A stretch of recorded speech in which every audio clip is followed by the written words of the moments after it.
हम next lecture 10 शुरू करते हैं। और हम पिछले लेक्चर में कहाँ तक आ चुके थे? हमने 3 शेल का एग्जाम्पल लिया था और हमने चार्ज का डिस्ट्रीब्यूशन निकाला था, कैसे कैसे डिस्ट्रीब्यूशन होता है। पोटेंशियल लिखना हमने सीख लिया। किसी भी सेल के पॉइंट पे अगर हमें लिखना हो या हमें यहाँ लिखना हो, तो अगर मुझे इस लेट्स सपोज इसको मैं क्यू पॉइंट मान लेता हूँ, इस क्यू पॉइंट का लिखना है। क्यू तो चार्ज ही हो गया, तो थोड़ा कन्फ्यूजन हो जाएगा। आप इसको पॉइंट पी कह सकते हैं। तो इस पी पॉइंट पर आपको सबकी वजह से लिखना है, शेल ए की वजह से भी आपको अलग अलग सोचना है। जो पिछले बार हमने बात की थी सुपर पोजिशन, यानी कि ए की वजह से, बी की वजह से, सी की वजह से अलग अलग सोच लो। जैसे यहाँ पे सुपर पोजिशन करके सोचा था ना, पिछले लेक्चर में जब आप देखेंगे तो आपको क्लियरिटी आ जाएगी, खुद समझ में आ जाएगा। अब मैं नेक्स्ट लेक्चर में बस सवाल डिस्कस करता हूँ, तो अगले सवाल की तरफ हम चलते हैं। जहाँ से छोड़ा था वहीं से शुरू करते हैं। तो मुझे ये गिवन है भैया कि ये आपको अच्छा लगेगा। ये शेल है,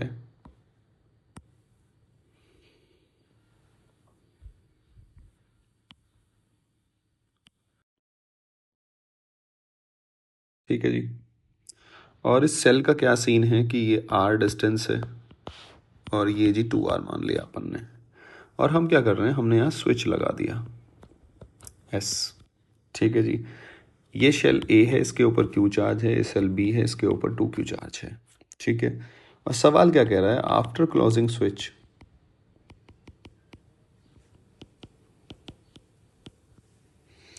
ठीक है जी, स्विच जब आपने क्लोज कर दिया, find out charge on shell A and B। मतलब जब आपने स्विच क्लोज किया तो A और B पे कितना चार्ज आएगा। अब नॉर्मल तो कंडीशन इंपोज कर दी उसने। अब देखो कुछ बातें जो हमने कंडक्टर की प्रॉपर्टी में सीखी थी हम वो लगाएंगे। अगर मैं इसको यहाँ से यहाँ मेटल से कनेक्ट कर दूंगा ऐसे, भाई ये स्विच है तो मेटलिक वायर ही होगा कोई। सेम हम जो पहले पढ़ के आए हैं A से B, अब मैं यहाँ लिख सकता हूँ कि पोटेंशियल क्या हो जाएगा, सेम हो जाएगा। तो V A is equal to V B वाली कंडीशन आ जाएगी। वो कैसे आती है, V A is equal to V A minus V B will be equals to, वो सेम मैं फिर से रिपीट कर देता हूँ, ई ज़ीरो हो जाएगा, यानी कि V A minus V B क्या आ गया, ज़ीरो। ये कंडक्टर के अंदर ये कंडीशन निकल के आ गई। अगर V A minus V B यहाँ इन दोनों के बीच में ज़ीरो है, तो मुझे पता है, देखो पहले मैं फर्स्ट मेथड यूज़ करता हूँ। अब मुझे यहाँ से पता चल गया कि वी ए किसके बराबर है बच्चा, वी बी के बराबर।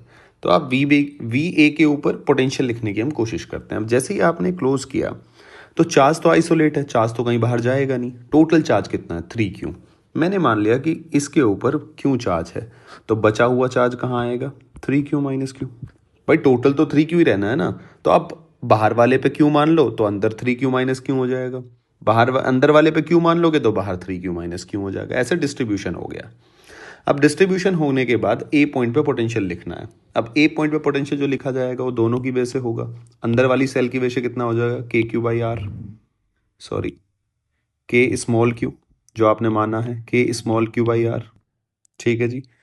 प्लस बाहर वाले शेल की वजह से K 3Q minus Q by 2R will be equals to K B point पे लिखोगे आप तो अंदर वाले की वजह से KQ बाई 2R और बाहर वाले की वजह से K 3Q minus Q by 2R। ये बी पॉइंट पे आ गया, दोनों तरफ से कट करो तो यहाँ से क्या आ गया, KQ बाई 2R इधर ले आओगे ज़ीरो, यानी कि Q will be equals to किसके आएगा, ज़ीरो के।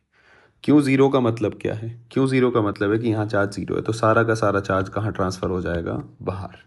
तो यानी कि जब हम दो शेल को हम जोड़ देते हैं तो सारा का सारा चार्ज कहाँ ट्रांसफ़र हो जाता है, बाहर की तरफ। अब इसी को हम थियोरेटिकल पॉइंट से और बहुत फास्ट करने की कोशिश करते हैं। अगर दो शेल है तो देखो आपके समझ में आएगा कि अच्छी है, ये तो एक लाइन का आंसर है। अगर मैं इस ए पॉइंट से बच्चे इस बी पॉइंट को कनेक्ट कर दूं तो मैंने निकाल लिया है कि V A minus V B यहाँ क्या है, ज़ीरो, ठीक है। यानी कि इन दोनों शेल का अगर मैं पोटेंशियल डिफरेंस की बात करूं, इन दोनों के जैसे ही आपने कनेक्ट किया इन दोनों के पोटेंशियल डिफरेंस, तो यहाँ डेल्टा वी क्या होगा, ज़ीरो।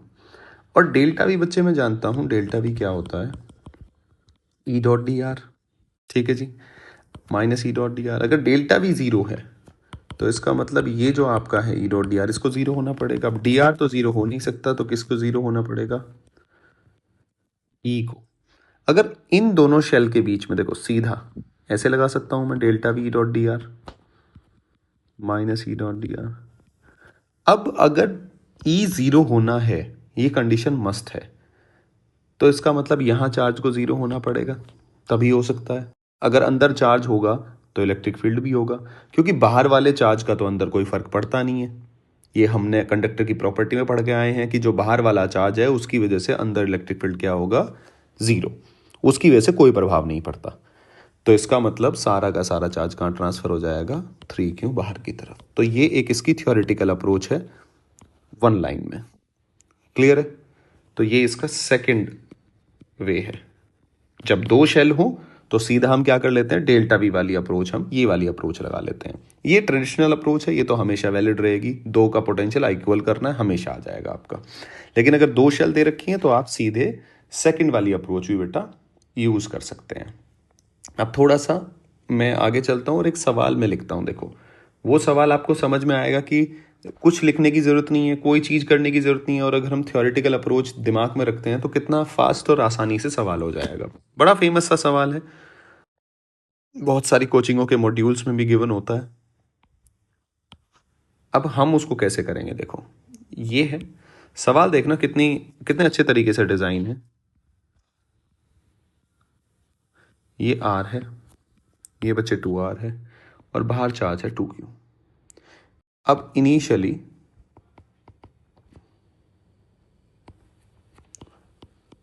पोटेंशियल डिफरेंस कितना है जी? V है।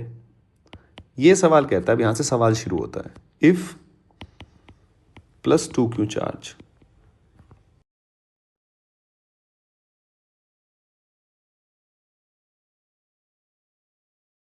is given to outer shell, then potential difference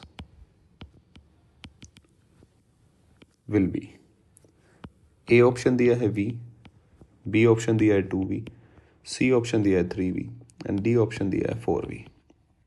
अब कई बच्चे क्या करेंगे जी, अगर आपने इसको कितना चार्ज दे दिया? 2Q चार्ज दे दिया, ठीक है, और एक कंडीशन क्या है इसमें? If 2Q charge is given to the cell, what will be the potential difference. हाँ, ठीक है। तो अब आप अगर इस सवाल को देखते हो तो बच्चा क्या करेगा? सवाल को देखते ही इस पे 2Q चार्ज देगा। क्या करेगा वो? कि उसको तो पता है कि भैया क्या सिखाया हुआ है, प्लस 2Q चार्ज देगा। पहले पोटेंशियल डिफरेंस लिखेगा, ए बी इनिशियल लिख के देखेगा कि V किसके बराबर है, फिर फाइनल चार्ज देगा, फिर पोटेंशियल डिफरेंस देखेगा, और फिर कंपेयर करेगा। मैं एक बार लिख भी देता हूँ कि जनरली आप क्या सोचोगे। आप करोगे कि भैया डेल्टा V मुझे V गिवन है, तो मैं VA माइनस VB लिख लूँ पहले।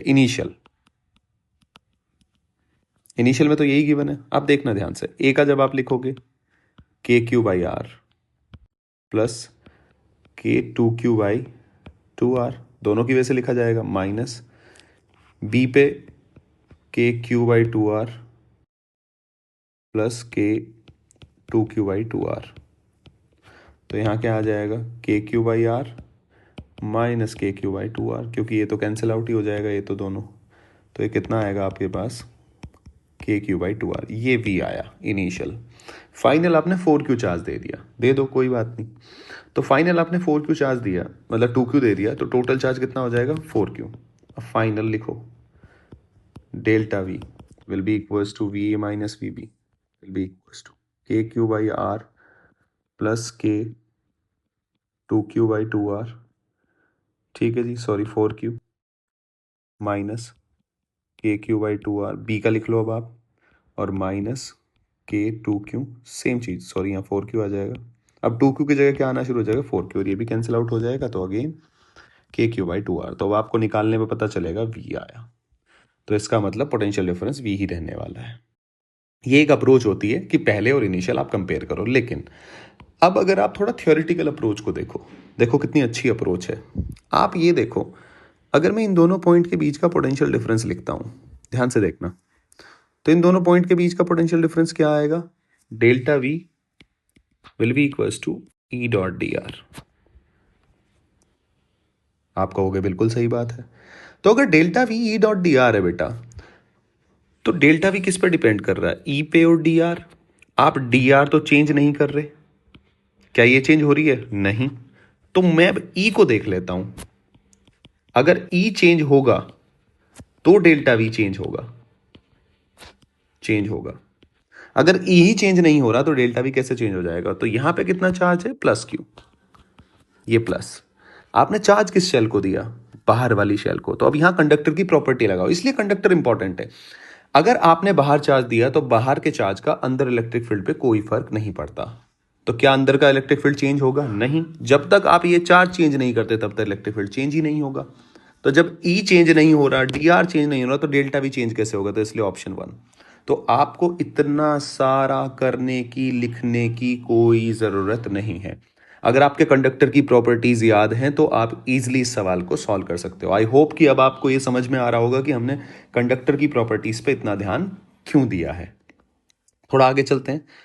एक शेल लिया था, अब थोड़ा सा अगर मैं 3 शेल ले लूं, वो थोड़ा अच्छा सा सवाल है तो आपको देख के भी मजा आएगा।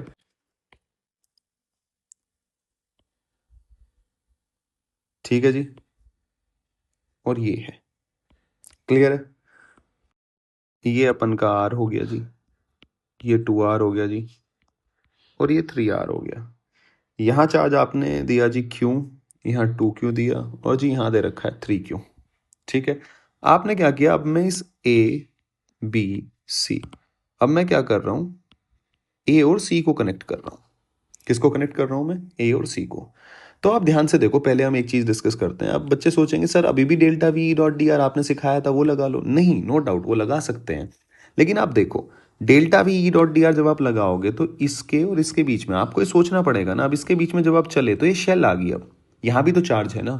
तो अब यहाँ इलेक्ट्रिक फील्ड अलग होगा, यहाँ इलेक्ट्रिक फील्ड अलग होगा। तो आपको इस इंटीग्रेशन को 2 हिस्सों में डिवाइड करना पड़ेगा, जो कि हमारे लिए अब एक तरह से वो सीधा जो हम पॉइंट अपने दिमाग में ला पा रहे थे वो आ ही नहीं पाएगा। जैसे यहाँ पे कर रहे थे delta V dot D are, तो सीधा सब चीज़ें दिख रही थी कि अच्छा ई चेंज नहीं होगा। लेकिन यहाँ तो हम कमेंट ही नहीं कर सकते, यहाँ इस रीजन और इस रीजन दोनों अलग अलग हैं, तो अब हमें पता नहीं चलेगा। अब हम ऐसे सवाल में फिर हमारी 2 शेल, जब 3 शेल आ जाए ऐसे कनेक्ट कर रखा हो, हाँ नो डाउट वो कॉन्सेप्ट हमारा फिर वैलिड कहाँ रहता? अगर मैं बी और सी को कनेक्ट कर देता। तो अगेन बी और सी को जब मैं कनेक्ट करता तो इसका मतलब यहां इलेक्ट्रिक फील्ड अब 0 होगा। ये मैं कंडीशन जरूर मान सकता था, क्लियर है? तो वो आपको ध्यान रखना है कि आप कहाँ उसका वाइजली यूज कर सकते हो, कहाँ नहीं यूज कर सकते। तो आई थिंक अब क्लियर हो गया है आपको। आपको क्या याद रखना है कि जहां 2 शेल हो वहां आप सोच सकते हो। 3 में अगर जैसे यहां इसने इसको कनेक्ट कर रखा है, आप समझो मेरी बात को, इसने इसको कनेक्ट कर रखा है, तो अब आप यहां ये वाली प्रॉपर्टी आप यूज नहीं कर सकते। हाँ, यहां से भी क्या पता चल रहा है? अगर इसका पोटेंशियल V है तो पोटेंशियल डिफरेंस सेम रहेगा, क्योंकि इसका और इसका पोटेंशियल सेम हो गया है। समझिए, तो पोटेंशियल डिफरेंस तो वो थोड़ा सा और एक लेंदी मेथड बन जाएगा, लेंदी हो जाएगा वो। तो यहां हम सीधा इस अप्रोच को ना यूज करके थियोरेटिकल, हम कौन सी अप्रोच यूज करेंगे? V A is equal to V C. ठीक है, बाकी जब आप प्रैक्टिस करोगे तो आपको खुद समझ में आ जाएगा, जब आप सवाल सॉल्व करोगे कि कहां कौन सी यूज करनी है। 3 शेल है, अच्छी है, यहां तो हम V A is equal to V C use करेंगे। आप ए पॉइंट का पोटेंशियल लिखो। अब ए और सी में क्या चार्ज क्या रहेगा? ये तो यहाँ पे चार्ज कंजर्व रहेगा, चार्ज कहीं चला थोड़ी ना जाएगा। अगर चार्ज नहीं जाएगा तो किसी भी एक पे क्यू मान लो, जिस पे भी मन है आपको। मैंने मान लो यहाँ क्यू मान लिया, तो बाहर वाली पे यहाँ के 4Q माइनस क्यू रहेगा। ये चार्ज का डिस्ट्रीब्यूशन हो गया। अब आप V A is equal to V C लिखने की कोशिश करो। जब आप V A is equal to V C लिखोगे तो मैं अब यहाँ पे सीधा अगर आंसर लिखना चाहूँ, चलो लिख ही देता हूँ, सीधा तो क्या ही लिखूंगा, के क्यू बाई आर प्लस के 2Q बाई 2R प्लस के 4Q minus Q by 3R will be equals to KQ by 3R, के 2Q बाई 3R प्लस के 4Q minus Q by 3R। तो ये तो कट ही गया। जब आप इसको सॉल्व करोगे तो सॉल्व करके क्या आएगा जी? ये 1 माइनस 1 बाई 3Q इसको इधर ले आओ, विल बी इक्वल्स टू, इसको इधर ले जाओ तो ये कितना हो जाएगा 2/3 minus 1 Q. So Q will be equals to आ जाएगा जी -q/3, और यहाँ से आ जाएगा इनटू आपका 2/3, 3 से 3 कैंसिल आउट हो जाएगा। So Q will be equals to -q/2। तो चार्ज का डिस्ट्रीब्यूशन हो गया कैसे, यहाँ -q/2 आएगा अगर ये कंडीशन आपने इम्पोज करी, और यहाँ कितना आएगा 4q -q/2। तो ये कितना हो जाएगा 5q 8 9, so 9q/2।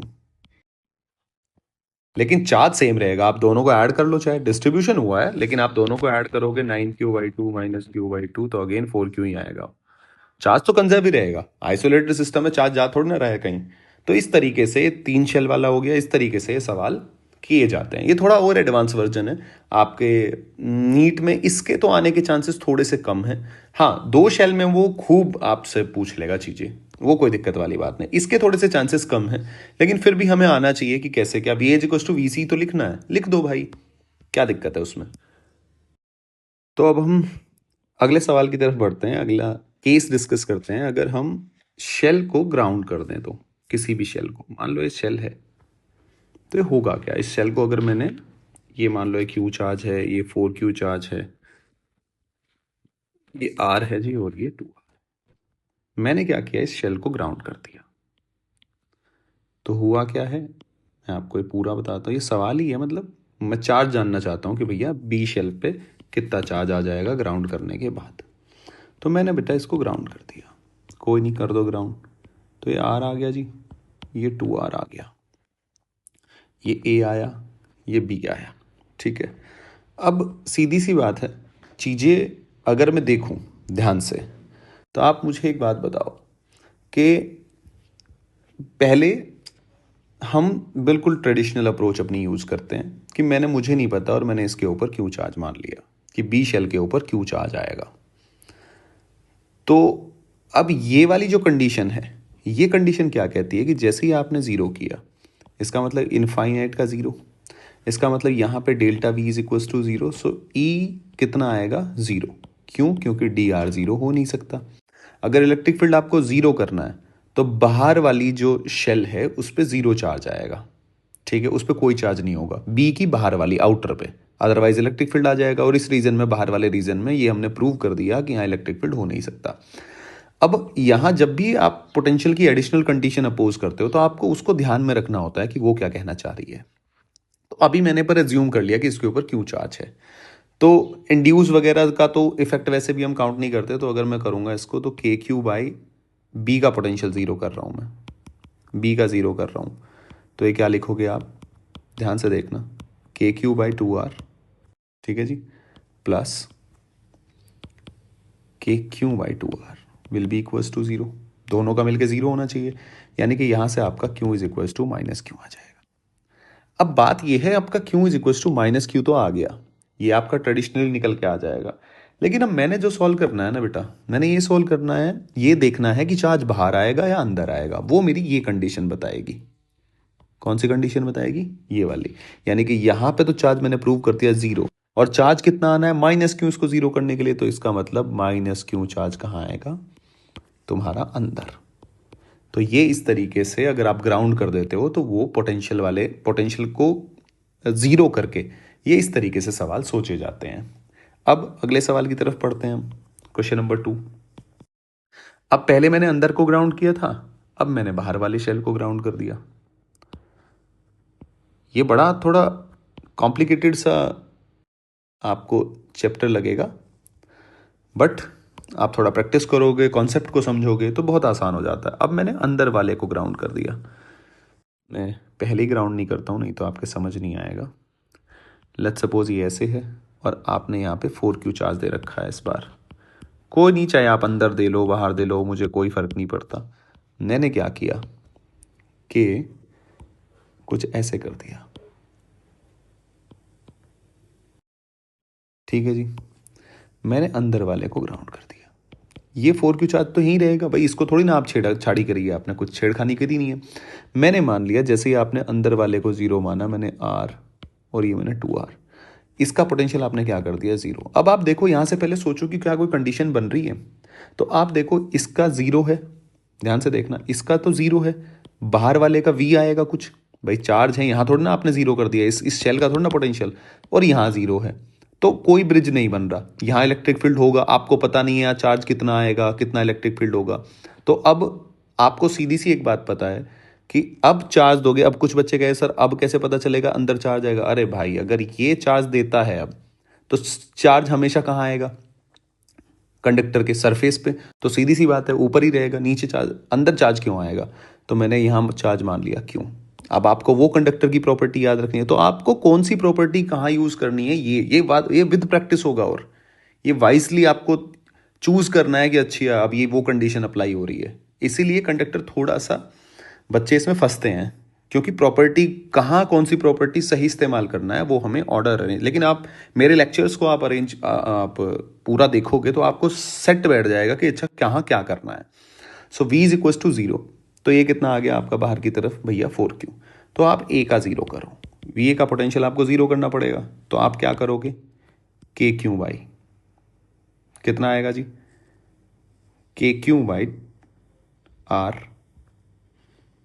Plus K into 4Q/, this is 2R will be equals to 0, यानी कि R, इसको चलो पूरा ही लिख लेते हैं, माइनस K 4Q/2। R से R कैंसिल आउट, K से K गया बेटा, सो Q किसके इक्वल आ गया, -2Q। यानी कि यहाँ कितना चार्ज होगा, -2Q। यहाँ ना लिख के मैं वहीं लिख देता हूँ, यहाँ -2Q चार्ज आएगा, आना पड़ेगा। नेगेटिव चार्ज का मतलब क्या है यहाँ, कि यहाँ इलेक्ट्रॉन ग्राउंड से आए हैं, हमने समझा है ना वो चैप्टर के शुरू में ही। भाई नेगेटिव चार्ज आने का मतलब क्या है, इलेक्ट्रॉन का एक्सेस होना, तो इसका मतलब इलेक्ट्रॉन आए हैं, और यहाँ पे चार्ज क्यों, -2Q चार्ज आया है ग्राउंड से इलेक्ट्रॉन आए हैं। पॉजिटिव होता है तो इसका मतलब इसने इलेक्ट्रॉन दिए हैं। तो ये अल्टीमेटली आप कर क्या रहे हो, आप एक एक्स्ट्रा कंडीशन इंपोज कर रहे हो कि मुझे अंदर वाले का फोर्सफुली पोटेंशियल 0 करना है। अगर 0 करना है तो फिर ग्राउंड इसको यहाँ पे चार्ज कितना दे देगा, -2Q, तब ये पोटेंशियल 0 हो जाएगा। अब आप लिखोगे, क्योंकि आपने ये कंडीशन लगा के निकाला है, तो अब आप इजीली इसको कर सकते हो मेरे हिसाब से। क्लियर है? तो आपको पता होना चाहिए कहाँ आपको कौन सी पोटेंशियल की कंडीशन क्या इंपोज करनी है आपको। क्लियर है? और यहाँ चार्ज क्यों नहीं आएगा, उसका लॉजिक ये है कि जब ग्राउंड सोर्स बन गया है और वो चार्ज दे रहा है, तो चार्ज तो कंडक्टर के कहाँ आएगा, सरफेस पे ही आएगा। लेकिन अब आप कहोगे कि सर यहाँ भी तो आपने देखो कि सर यहाँ भी तो चार्ज, ये सोर्स बन गया, ये भी तो चार्ज देगा। नो डाउट इसने दिया, लेकिन आपने ये कंडीशन इंपोज होगी ना जो बाहर वाली है। आपको ये भी तो ध्यान रखना है ना, बाहर कोई एक्स्ट्रा कंडीशन तो नहीं है। बाहर एक्स्ट्रा कंडीशन क्या है कि यहाँ इनफाइनाइट का 0, यहाँ भी बाहर तो हो ही नहीं सकता, तो चार्ज को अंदर ही आना पड़ेगा। क्लियर है बात? आई होप ये बात आपको समझ आ रही होगी। थोड़ा आगे चलते हैं। अब मैं थोड़ा सा कंडक्टिंग शीट के बारे में बात करता हूं, इस पे भी बहुत सवाल आते हैं। कंडक्टिंग शीट के बारे में बात कर लेता हूं। कंडक्टिंग शीट में चार्ज का डिस्ट्रीब्यूशन के बारे में पहले मैं बात करता हूं, आपको फिर क्लियरिटी आएगी कि मैं क्या कहना चाह रहा हूं। देखें जी, अगर मैंने इस शीट को +Q चार्ज दिया तो चार्ज डिस्ट्रीब्यूट होगा, कुछ चार्ज इधर आ जाएगा, कुछ चार्ज इधर आ जाएगा। लेकिन कैसे आ रहा है, क्या हो रहा है, मुझे वो बातें डिस्कस करनी है, तब आपको क्लियरिटी आएगी, तब आप इजीली कर पाओगे। भाई मुझे कंडक्टर के अंदर एक चीज पता है कि इस P पॉइंट पे इलेक्ट्रिक फील्ड 0 होना है, कंडक्टर की प्रॉपर्टी है ये, ठीक है। मैंने मान लिया कि इधर Q चार्ज आ गया, तो इधर कितना आएगा, Q-Q। अगर Q की वजह से इलेक्ट्रिक फील्ड इधर है, तो इसकी वजह से इलेक्ट्रिक फील्ड इधर आएगा। भाई दोनों का इलेक्ट्रिक फील्ड इक्वल होना चाहिए। और एक सिंगल शीट की वजह से जब इलेक्ट्रिक फील्ड की मैं बात करूं, तो इसकी वजह से इलेक्ट्रिक फील्ड कितना होता है, Q/2A/0। तो अगर EP का इलेक्ट्रिक फील्ड 0 होना है, तो इसका मतलब Q/2A/0 will be equals to Q + Q/2A/0। काटो, सॉरी क्यू माइनस क्यू, तो ये 2q will be equals to Q, so q will be equals to q/2। तो इसका मतलब आधा चार्ज इधर जाएगा, आधा चार्ज इसलिए हम कहते हैं जब हम शीट पे कोई चार्ज देते हैं तो इसका मतलब आधा आधा डिस्ट्रीब्यूट हो जाता है जब सिंगल होती है। क्यों? क्योंकि इस कंडीशन को सेटिस्फाई करने के लिए, अदरवाइज नहीं। आप ऐसे सीधा नहीं बोल सकते, आपको बताना, आपको ये पता होना चाहिए कि ये हुआ क्यों ऐसे। अब आप याद कर सकते हो कि हाँ आधा आधा चार्ज डिवाइड हो जाता है। क्योंकि जब आप समझ के चीजें देखते हो, फिजिक्स को समझोगे नहीं तो जो जिस तरह का पेपर आने लगा है और पेपर आएगा भी, अच्छा पेपर आप नहीं बना पाओगे। थोड़ा आगे चलते हैं, अगले सवाल के थ्रू ही हम ये सारी चीजें डिस्कस करेंगे। मान लो जी ये शीट है, 2 शीट है, ये वही इनफाइनाइट कंडक्टिंग शीट है, इनके बीच का जो सेपरेशन है वो बहुत कम है, और जो इनका ये एल लेंथ है ये ज़्यादा है, ये जो गैप है डी ये बहुत कम है। तो ये अरेंजमेंट ऐसा है, ये भी कंफ्यूज मत हो, D is very very less than L, ये तब जाके ऐसा अरेंजमेंट आपने इनफाइनाइट वाला बना रखा है। आपने अगेन प्लस क्यू चार्ज दिया इस शीट को, और इस शीट पे चार्ज है 0। अब चार्ज का डिस्ट्रीब्यूशन कैसे होगा? देखो जी, मुझे तो पता नहीं कैसे होना है कैसे नहीं होना है, लेकिन मैं ये मान लेता हूं कि लेट्स सपोज इधर चार्ज क्यों आया, तो इधर कितना आएगा क्यू माइनस क्यू, ये सत्य बात है, टोटल चार्ज क्यों ही है। अब आप अगर देखो, मैं यहां अगर गॉसियन सरफेस बना लूं ऐसे, तो गॉसियन सरफेस मुझे क्या कहती है कि इस वाली सरफेस से फ्लक्स कितना होगा 0 पास, इससे भी 0, इससे भी 0। क्यों? क्योंकि इनसाइड इलेक्ट्रिक फील्ड 0, यहां इलेक्ट्रिक फील्ड 0, और इस वाली सरफेस के तो क्या होगा, एरिया वेक्टर मान लो ऐसे है, इलेक्ट्रिक फील्ड ऐसे है, तो 90 बनेगा। तो टोटल फ्लक्स कितना पास हो रहा है? 0। फ्लक्स 0 पास हो रहा है तो क्यू इनसाइड क्या हो जाएगा जी 0। अगर क्यू इनसाइड 0 है तो जितना चार्ज यहाँ होगा उतना ही चार्ज इधर होगा, लेकिन माइनस का होगा। तो इसलिए इस लॉजिक के अनुसार, इस लॉजिक के अकॉर्डिंग हम कहते हैं कि यहाँ प्लस क्यू चार्ज है तो साइड वाली जो सरफेस होगी साथ वाली, उस पर माइनस क्यू इंड्यूस हो जाएगा। अगर यहाँ माइनस क्यू है तो टोटल चार्ज कितना था इसके ऊपर 0, इसमें से घटा के ही तो इस वाली सरफेस के ऊपर आएगा, इस वाली सरफेस के ऊपर, तो 0 माइनस माइनस क्यू तो प्लस क्यू, तो यहाँ कितना चार्ज आ जाएगा प्लस क्यू। आप देखो ये भी कंडीशन सेट बैठ गई, कितना plus Q minus Q 0, plus Q Q minus Q plus Q. अब बात आती है इंपॉर्टेंट सबसे, कि इस पी पॉइंट का पोटेंशियल इलेक्ट्रिक फील्ड क्या होना चाहिए 0, ईपी क्या होना चाहिए बेटा 0, तभी ये सब सिस्टम वैलिड होगा। अब आप मुझे एक बात बताओ, ये प्लस क्यों है, ये माइनस क्यों है? पहले इन दोनों की बात कर लेते हैं अलग अलग, फिर आपके समझ में आ जाएगा। इस प्लस क्यों की वजह से इलेक्ट्रिक फील्ड इधर होगा, पॉजिटिव की वजह से अवे होता है, इसकी वजह से टूवर्ड्स होगा, तो ये दोनों इक्वल मैग्नीट्यूड के हैं तो कैंसिल आउट कर देंगे, तो इनको तो काउंट ही नहीं करते हम देखते हैं इसकी वजह से और इसकी वजह से, इस पॉजिटिव इसकी वजह से इधर होगा और इसकी वजह से इधर होगा, इन दोनों को अब ऑपोजिट डायरेक्शन में होना पड़ेगा अगर इसको कैंसिल आउट करना है तो सीधी सी बात है, ईपी 0 होने के लिए Q minus Q upon 2a epsilon not will be equals to Q upon 2a epsilon. Cut करो, Q will be equals to Q. Clear है? तो इसका मतलब यहाँ चार्ज कितना आया q/2, यहाँ कितना आया -q/2, यहाँ कितना आया +q/2, और यहाँ कितना आया q/2। ये डिस्ट्रीब्यूशन हो गया। अब इसी डिस्ट्रीब्यूशन को हम सिमेट्री के मेथड से कैसे करते हैं, सेम है, तो मैं इसको ऐसे रिप्रेजेंट कर लेता हूँ, ये 2 शीट को।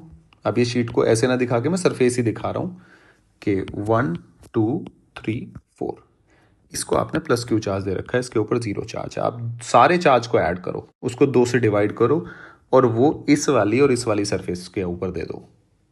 तो आपने टोटल चार्ज कितना है प्लस क्यू, उसको डिवाइड करो तो कितना आया q/2, तो आप q/2 इधर दे दो। ठीक है, अब q में से q/2 गया तो q/2 इधर गया, और इस q/2 की वजह से यहाँ कितना इंड्यूस होगा q/2, ये आपका डिस्ट्रीब्यूशन आ गया। तो आप इजीली बता सकते हो किस सरफेस पे कौन सा चार्ज आया। अब बात आई इलेक्ट्रिक फील्ड लिखने की। मान लो आपसे पूछा जाए भैया इलेक्ट्रिक फील्ड कितना होगा, कहाँ पे, इस पी पॉइंट पे, तो इस पी पॉइंट पे सबकी वजह से होगा इलेक्ट्रिक फील्ड, तो इनकी वजह से और इनकी वजह से तो कैंसिल आउट हो जाएगा, खाली इन दोनों की वजह से होगा, तो वो आखिर इलेक्ट्रिक फील्ड। और इलेक्ट्रिक फील्ड आपको पता ही है क्या होता है, σ/ε0। अब यहाँ भी मैं एक चीज़ आपको बता देता हूँ, आप कौन सा मेथड यहाँ यूज़ करें ताकि आपके कभी गलती ना हो। लेट्स सपोज आपका ये है, इसी को ही थोड़ा सा हम ऐसे कर लेते हैं। यहाँ कितना आया बेटा +q/2, यहाँ +q/2, यहाँ -q/2, और यहाँ +q/2। आप इस पॉइंट पे निकालना है ना, आप यहाँ गॉसियन सरफेस माने, गॉसियन सरफेस मानेंगे तो कितना आएगा, आपका आंसर क्या आएगा, ई। यहाँ तो इसकी वजह से इलेक्ट्रिक फील्ड तो क्या हो जाएगा, सरफेस जीरो, खाली इसी से पास होगा, इससे भी फ्लक्स क्या हो जाएगा, जीरो, तो खाली इसी से ही पास हो रहा होगा। अब ये पुराना लॉजिक है जो हम गॉस में पढ़ते हैं, ठीक है। गॉसियन सरफेस मान लिया और जो इलेक्ट्रिक फील्ड होता है वो नेट होता है, तो E dot D A will be equals to sigma यानी कि क्यू बाई टू अपॉन, या आप इसको क्या कर लो, इसके अंदर अगर मुझे चार्ज निकालना है तो चार्ज कैसे निकालूंगा मैं, सिग्मा इंटू डी ऐसे निकालता हूँ अपॉन एप्सिलॉन नॉट। तो आप इसको डी ए क्या हो जाता है आपका कट, तो आप ऐसे करके निकालते हो सिग्मा बाई एप्सिलॉन, और सिग्मा क्या होता है, क्यू बाई ए जो एरिया होता है, ऐसे ही होता है। तो अब अगर मुझे इसका सिग्मा लिखना है, इस प्लेट का सिग्मा लिखना है, तो इस प्लेट का सिग्मा कितना होगा, sigma is equal to Q by two charge, total charge into area, तो यानी कि इलेक्ट्रिक फील्ड कितना है आपका निकल के Q by to A epsilon. तो कहने का मतलब क्या है, जब आप शीट के लिए याद रखें तो शीट के ये जो चार्ज है इसकी वजह से ही इलेक्ट्रिक फील्ड आप लिख दें, तो आपका सारा काम आसान हो जाएगा। बाकी आप जब हम गॉस लगाते हैं तब आप उसको देखें कि कैसे हम निकाल रहे हैं जब हम कंडक्टिंग शीट ले रहे हैं। आई होप ये पुराने वाले लेक्चरों में आपको देखने को मिलेगा। खैर, अदरवाइज आप क्या करो, इस पी पॉइंट पे लिखना है तो आप सबकी वजह से लिख लो, इस इन दोनों की वजह से क्या होगा, इसकी वजह से इधर, इसकी वजह से इधर, और इन दोनों की वजह से क्या हो जाएगा, कैंसिल आउट हो जाएगा। आप इन दोनों को ऐड कर लो, या फिर आप ऐसे भी इसका आंसर कर सकते हो, या फिर ऐसे कर सकते हो। तो आपकी चॉइस है, आपको ऐसे करना है या आपको सुपरपोजिशन सबकी वजह से आपको वेक्टर सम लेना है। क्लियर है? थोड़ा सा आगे चलते हैं हम। अब सवाल क्या है, थोड़ा सा मैं सवाल बनाने की कोशिश करता हूं कि ये मैंने शीटें रख दी हैं, ठीक है जी, 4 शीट रख दी हैं, plus Q, plus two Q, minus Q, plus two Q. Charge का डिस्ट्रीब्यूशन पूछ लिया आपसे, तो आपको चार्ज का डिस्ट्रीब्यूशन बताना है। तो आप चार्ज का डिस्ट्रीब्यूशन कैसे करेंगे जी, आप सारे चार्ज को ऐड करो, 2 से डिवाइड करो, और उसको इधर और इधर देना है। क्लियर है? यानी कि टोटल कितना हो गया, 4Q, 4Q divide by 2 plus 2Q, ऐसे। अब आप चार्ज का डिस्ट्रीब्यूशन, ये Q है तो इधर कितना आएगा, Q minus minus Q, minus Q तो इधर कितना इंड्यूस होगा, प्लस Q, प्लस Q तो इधर कितना आएगा, प्लस Q, इधर कितना आएगा, माइनस Q। अब माइनस Q माइनस, तो ये कितना आएगा, जीरो, इसका मतलब यहाँ भी जीरो। तो ऐसे ये चार्ज का डिस्ट्रीब्यूशन 1 2 3 4 5 6 7 8। आपसे पूछ लिया जाए क्या भाई, कि यहाँ पे अब इलेक्ट्रिक फील्ड पूछ लिया उसने कि इस पी पॉइंट पे इलेक्ट्रिक फील्ड बताओ कितना होगा। यहाँ कोई चार्ज ही नहीं है तो इलेक्ट्रिक फील्ड कैसे होगा, आप सीधा गॉस लगा लो। जब आप गॉस लगाओगे तो इलेक्ट्रिक फील्ड तो यहाँ से भी फ्लक्स जीरो, यहाँ से भी जीरो, यहाँ से आपको सीधा दिख रहा है कि कोई आपको इलेक्ट्रिक फील्ड, आप ई नेट आप बता ही नहीं सकते। क्लियर है?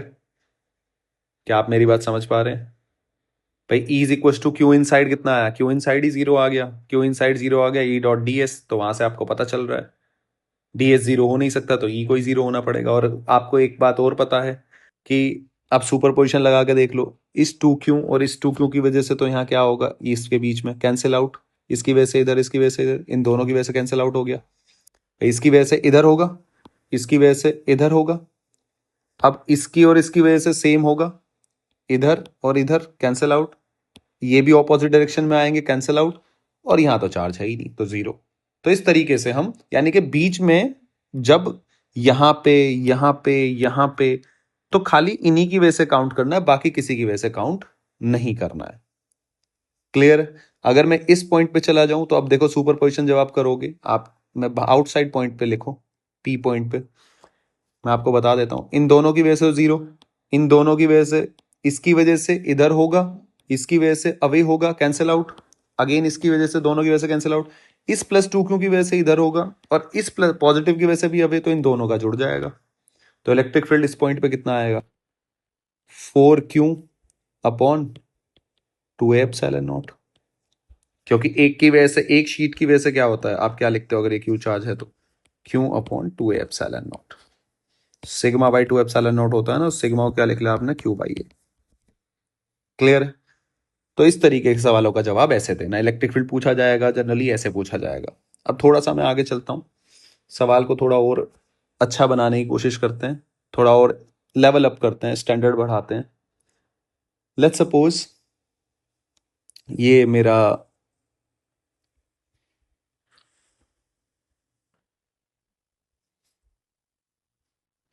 ठीक है जी, ये आपने इसको चार्ज दे दिया जी। पहले लेवल 1 करते हैं। ये जी इसके ऊपर प्लस क्यू चार्ज है, इसके ऊपर प्लस 2 क्यू चार्ज है। आपने क्या किया, इन दोनों को कनेक्ट कर दिया और फिर चार्ज का डिस्ट्रीब्यूशन बताना है। तो चार्ज का डिस्ट्रीब्यूशन अब कैसे होगा जी, ध्यान से देखना। ये हो गया जी, हो गया। चलो, अगर दोनों को आपने कनेक्ट कर दिया तो इसका मतलब आपने डेल्टा वी क्या कर दिया, 0। तो अगर आपने दोनों को कनेक्ट किया, ध्यान से सुनना, तो यहाँ डेल्टा वी क्या हो जाएगा, 0 भैया, इन दो पॉइंट के बीच का। सीधी सी बात है, अब डेल्टा वी 0 हो गया तो ई 0 होगा, क्योंकि डी आर तो 0 हो नहीं सकता। Again same logic, E dot D are करते हैं ना। तो आप मुझे एक बात बताओ, अगर ये 0 नहीं है तो इसका मतलब यहाँ चार्ज कितना आना पड़ेगा, 0। तभी पॉसिबल है ना कि अंदर चार्ज ही ना हो। हम पहले कंडीशन सारी पढ़ के आए हैं भाई, अंदर चार्ज अगर आ गया तो इलेक्ट्रिक फील्ड भी आएगा। तो इसका मतलब आप ध्यान से देखना, कंडीशन ये एक्स्ट्रा कंडीशन लगाई है आपने, एक क्या लगाई है, एक्स्ट्रा, पोटेंशियल को सेम करना। तो टोटल चार्ज कितना है जी, 3q। तो इसका मतलब मैं मान लेता हूं इधर क्यू चार्ज आया इतना, इधर कितना आया, 3q माइनस क्यू चार्ज आया। अब सेम इस पी पॉइंट का इलेक्ट्रिक फील्ड भी 0 होना चाहिए, इस कंडीशन को भी सेटिस्फाई करना चाहिए। यानी कि दो कंडीशन लगाई मैंने यहाँ, एक तो ये वाली लगाई और एक ये वाली। तो ये कितना हो जाएगा, Q upon 2a epsilon not will be equals to 3q minus Q upon 2a epsilon naught. Cut करो, तो यहाँ से 2q इज इक्वल्स टू कितना आ गया आपका, 3। So q will be equals to आएगा आपका प्लस 3q/2। तो आपका डिस्ट्रीब्यूशन कैसे होगा चार्ज का, कि आपका 3q/2 तो कहाँ आया, इधर, और इधर कितना आया आपका 3q माइनस 3q/2, यानी कि कितना आया, 3q/2 ही चार्ज आया आपका इधर। तो इस तरीके से हम इन सवालों के जवाब देते हैं, दो कंडीशन लगा के। ये थोड़ा और एक्स्ट्रा, मतलब थोड़ा और अच्छा सवाल हो गया। ये मतलब थोड़ा और अच्छा सवाल हो गया, जब और बहुत अच्छा पेपर आया गया तब उस अच्छे पेपर का सवाल है। थोड़ा और अगर मैं चलूं आगे, आपसे पूछा जाए, लेट्स सपोज कि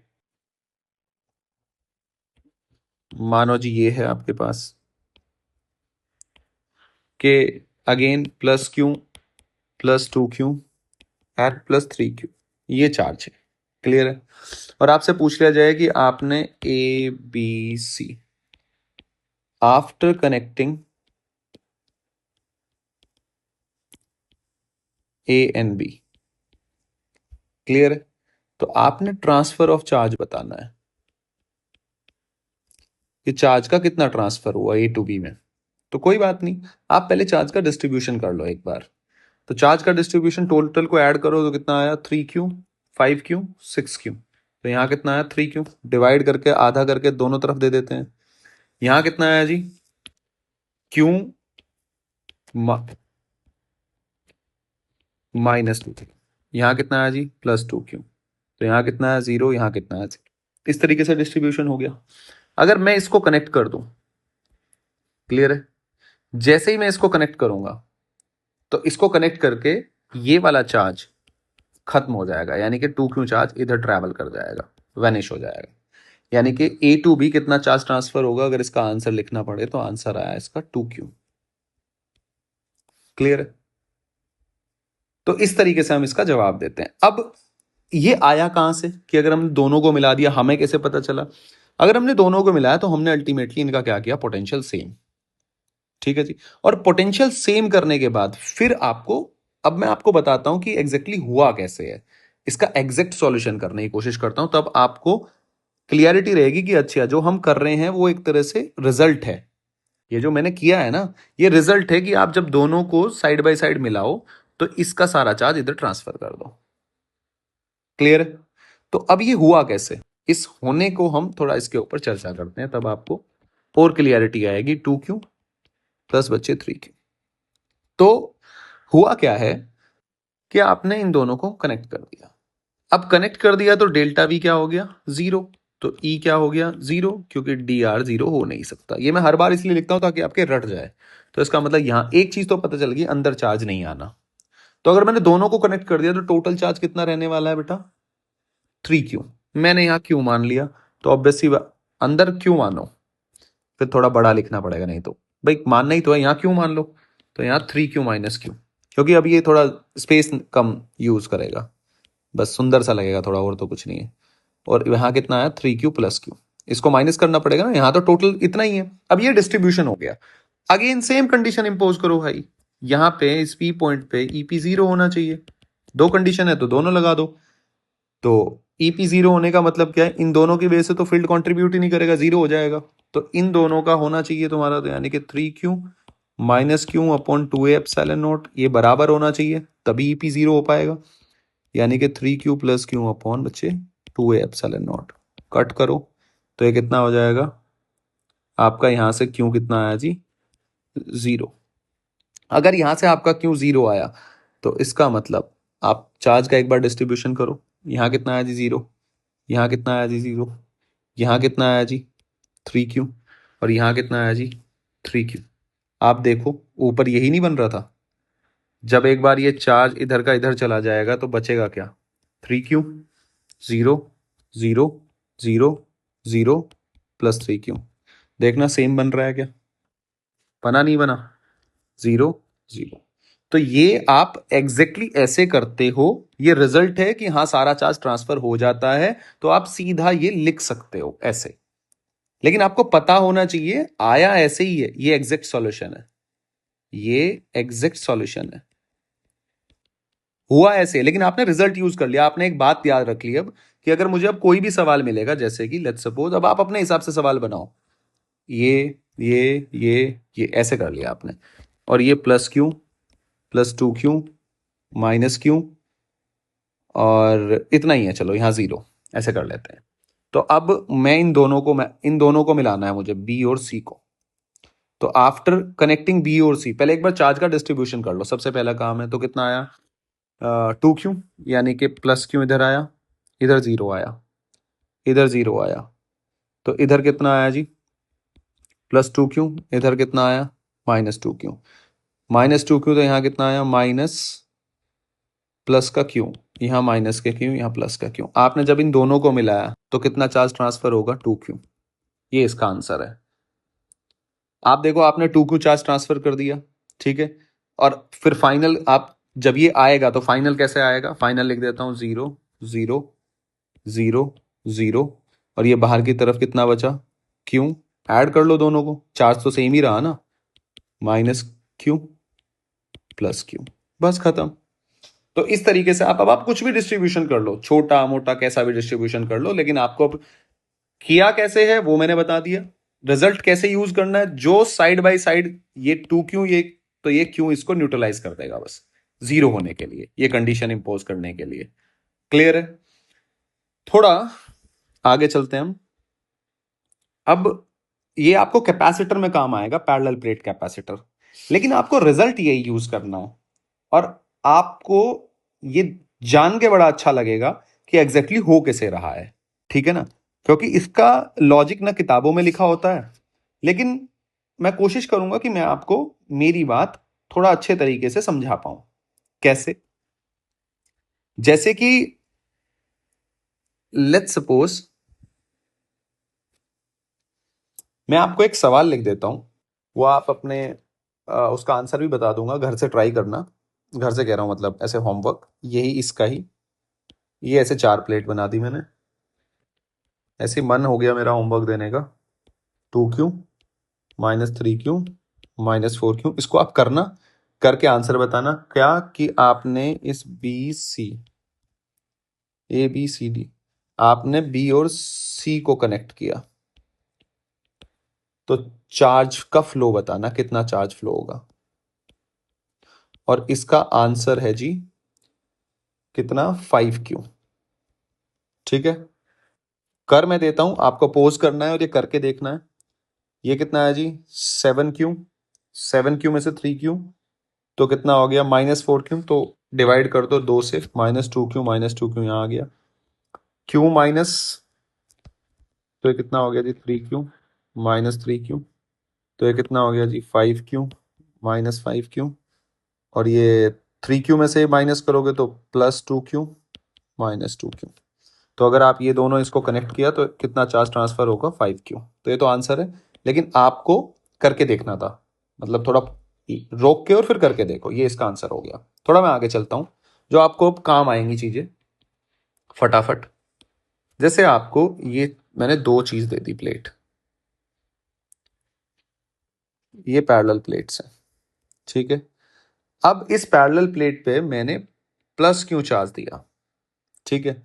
लेकिन ये तो आप सिंपल तो कर ही लोगे डिस्ट्रीब्यूशन, लेकिन अब मैं एक एक्स्ट्रा कंडीशन लगा रहा हूं कि मैंने इसको ग्राउंड कर दिया। ये आप कैपेसिटर चैप्टर में पढ़ोगे, और कैपेसिटर चैप्टर में कह दिया जाता है कि सारा चार्ज अंदर रहेगा। अब ये +q आ जाएगा, तो +q की वजह से यहां कितना इंड्यूस होगा, माइनस इंड्यूस होगा, ऐसे ये बता दिया जाता है। लेकिन सारा चार्ज यहां कैसे आया, बाहर क्यों नहीं आया, मैं वो आपको उसके बारे में डिटेल से आपको डिस्कस करूंगा। देखो जी, आप बहुत सारी चीज, जैसे हम ये चीज, यही कॉन्सेप्ट हमने यहां यूज किया था, आपको अगर याद हो तो मैं थोड़ा पीछे लेके चलता हूं। ये वाला, ये वाला मैं थ्योरेटिकल, क्योंकि बाहर तो मैंने निकाल लिया था चार्ज 0 है, और यहां क्यों है तो यहां -q इंड्यूस होगा, तो ये सीधा भी मैं करके निकल सकता था। अब आपको वो भी समझ में आएगा, जैसे मैं यहां भी आपको एक बार समझा देता हूं कि फिर से बना के, कि अगर ये चार्ज था ऐसे, तो इसका सॉल्यूशन, ये अगर v 0 है, ये इनफाइनाइट पे 0 है, यहाँ डेल्टा v 0 होगा तो e 0 होगा, तो यहाँ तो चार्ज आएगा 0। और ये चार्ज क्यों है, तो ये क्यों यहाँ कितना इंड्यूस करेगा, -q। ये आप गॉस से हम पहले ही निकाल के आए हैं, तो ये यहाँ भी सीधा हमें पता चल जाता है, या हमें फिर ये एक ट्रेडिशनल हमारी अप्रोच होती है, ऐसे करते हैं हम। खैर, अब आपको मैं वापस कैपेसिटर में लेके चलता हूँ। कैपेसिटर कह रहा हूँ, 2 प्लेट, यही आगे जाके कैपेसिटर पैरेलल प्लेट कैपेसिटर बनेगा। अब आप देखो, यहाँ v 0 है, तो v इनफाइनाइट बेटा क्या हो जाएगा 0, सो डेल्टा v तो 0 हो गया, तो e भी क्या होना पड़ेगा 0, क्योंकि dr तो 0 होगा नहीं। ये मैं dr जो करता रहता हूं वो ऐसे कर रहा हूं मैं, a से b जब हम चलते हैं तो ये लेंथ थोड़ी ना 0 हो जाएगी, इसकी बात कर रहा हूं कि dr is not equal to 0। खैर, तो इसका मतलब इस वाली प्लेट पे तभी इलेक्ट्रिक फील्ड, इस रीजन में इलेक्ट्रिक फील्ड तभी 0 होगा जब यहां चार्ज ना हो। अगर यहां चार्ज आ गया तो इसकी वजह से फील्ड तो होगा ही होगा, तो इसका मतलब यहां चार्ज कितना रहने वाला है, 0। ये बात तो क्लियर है। तो एक चीज तो पता चल गई कि इधर वाली लेफ्ट वाली साइड में कोई चार्ज नहीं आएगा, ठीक है। मैं कहता हूं कि मैंने डिस्ट्रीब्यूशन ऐसे कर लिया, यहां भी आ गया। अगर यहां डिस्ट्रीब्यूशन आया, मैंने यहां क्यू चार्ज माना, या इधर मत मानो, फिर बड़ा बड़ा लिखना पड़ेगा। ये क्यू चार्ज इधर आया, तो इधर क्यू -q आया, तो इधर कितना चार्ज आया जी -q। भाई इस क्यू की वजह से इंड्यूस कितना होगा, -q। वो सेम कॉन्सेप्ट, वही गॉस वाला लगा के साइड वाली पे सेम चार्ज इंड्यूस होता है। अब आप मुझे एक बात बताओ, मुझे एक कंडीशन एक्स्ट्रा है, जब भी पोटेंशियल वाला आ जाए तो दोनों कंडीशन लेनी है, इलेक्ट्रिक फील्ड 0 भी प्रूव करना है मेटल के अंदर, और पोटेंशियल की कंडीशन तो रखनी ही रखनी है। तो आपको ईपी क्या प्रूव करना है यहां पे 0, भाई ये तो मस्ट वाली कंडीशन है, बेसिक प्रॉपर्टी है ना, basic property of conductor. Clear है। तो अब आपका ईपी 0 होना चाहिए। ईपी 0 होने के लिए आप करो इसको थोड़ा एक बार, Q -q, इन दोनों की वजह से तो क्या हो जाएगा 0, लेकिन Q -q upon 2a epsilon not, EP ये आ गया। भाई इसकी वजह से ये तो सेम है, इक्वल अपोजिट, तो डायरेक्शन भी इलेक्ट्रिक फील्ड की अपोजिट होगी, तो ये तो कैंसिल आउट हो जाएगा। क्लियर है। लेकिन ये आ गया which is not equal to 0, ये तो वायलेट कर गया। तो इस कंडीशन को सेटिस्फाई करने के लिए, to satisfy this condition, charge अपने आप को इस तरीके से अरेंज करता है कि सारा का सारा चार्ज अंदर आ जाता है। क्योंकि अगर चार्ज इधर रहेगा, अब ये लाइन बड़े ध्यान से सुनना, अगर चार्ज यहां रहेगा तो इलेक्ट्रिक फील्ड आप 0 नहीं कर सकते। तो होता क्या है कि ये बड़ी अच्छी सी चीज है कि आपने ऐसे किया, तो चार्ज अपने आप को इस तरीके से अरेंज करता है कि सारा चार्ज अंदर ही आ जाता है, और यहां -q। अब आपकी वो कंडीशन वैलिड हो जाएगी, +q -q अंदर ही आ गया। तो अगर आप यहां इलेक्ट्रिक फील्ड लिखोगे ईपी, अब आप कह सकते हो कि ईपी क्या आ गया 0। तो आपकी कंडीशन सेटिस्फाई होगी। क्लियर है? तो to satisfy this condition that electric field inside the metal is zero, तो सारा का सारा चार्ज अंदर शिफ्ट हो जाता है, खुद से नहीं आता, इस कंडीशन को सेटिस्फाई करने के लिए। और यही आपका होता है, इसी को हम बोल देते हैं, आगे चल के हम पढ़ेंगे जब, parallel plate capacitor. Parallel plate capacitor, ठीक है। अब इसकी कुछ डेरिवेशन वगैरह है वो हम कर लेते हैं। इसको क्या बोलते हैं? पैरेलल प्लेट कैपेसिटर, सारा चार्ज कैपेसिटर के बाहर इलेक्ट्रिक फील्ड क्या होता है? जीरो। ऑब्वियस सी बात है, इस पॉजिटिव की वजह से इधर होगा, इस नेगेटिव की वजह से इधर होगा, तो ई क्या आ गया? जीरो। सिमिलरली इधर इधर तो ई जीरो। तो खाली यहां इलेक्ट्रिक फील्ड रहता है कितना? क्यू अपॉन, भाई इसकी वजह से Q upon two epsilon not, इसकी वजह से Q upon two epsilon not, तो इलेक्ट्रिक फील्ड कितना आया? Q upon A epsilon not, E net. समझ गए आप? भाई इसकी वजह से इधर, इसकी वजह से भी इधर, तो ई नेट तो इधर ही आएगा ना, तो दोनों का ऐड होके तो सिग्मा क्या आ गया आपका? तो यहां जो इलेक्ट्रिक फील्ड होता है वो क्या होता है, आगे जाके आप पढ़ोगे, is equal to sigma by epsilon naught. Sigma will be equal to Q by A. That's it, simple. तो ये हम यही कंडक्टर की प्रॉपर्टी लगाते हैं, तो कंडक्टर की प्रॉपर्टी आगे जाके कैपेसिटर में भी ये सब चीजें होती हैं। क्लियर है? आई होप यहां तक आपको समझ में आया होगा। यहां कंडक्टर की बेसिक चीजें सब खत्म हो जाती है। अब हमारा लास्ट टॉपिक बचता है self energy of uniformly charge shell, और उसके बाद हम इलेक्ट्रोस्टैटिक प्रेशर। ये तीन टॉपिक हमारे बचते हैं, वो हम नेक्स्ट लेक्चर में पूरा कर देंगे। आई होप कि ये आपको पूरा क्लियरिटी के साथ समझ में आया हो। अगर आपको किसी को कोई भी चीज का डाउट रहता है तो आप मुझे डीएम कर सकते हैं। जो इंस्टा पे पेज है डॉक्टर्स के फंडे, उस पर आप डीएम कर सकते हैं, ताकि हम और मैं और क्लियरिटी के साथ लेक्चर को बना पाऊं।